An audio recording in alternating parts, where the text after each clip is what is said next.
ഇറങ്ങിയപ്പോൾ തന്നെ ആദ്യം ഒരു ആനയെ കാണാൻ പറ്റി. ഞാൻ അതിൻ്റെ പുറകെയായി.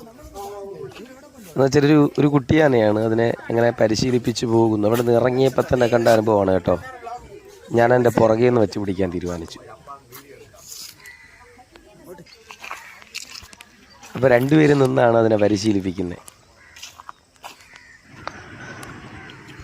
ഇത് കണ്ടപ്പോൾ തന്നെ എനിക്ക് മനസ്സിലായി, ശരിക്കും ഒരു സാമ്പിൾ വെടിക്കെട്ട് മാത്രമാണിതെന്ന്.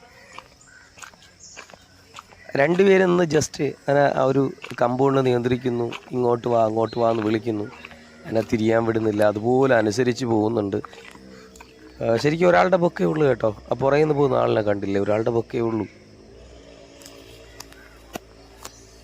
അത് കാണാൻ ഒരു ഭംഗിയായിരുന്നു കേട്ടോ. ശരിക്കും അതിനപ്പുറത്ത് പോയാൽ ആറുണ്ടെന്നാണ് പറയുന്നത്. അപ്പോൾ ജസ്റ്റ് ഒന്ന് തിരിഞ്ഞപ്പോൾ തന്നെ അദ്ദേഹത്തിൻ്റെ ഡയറക്ഷൻ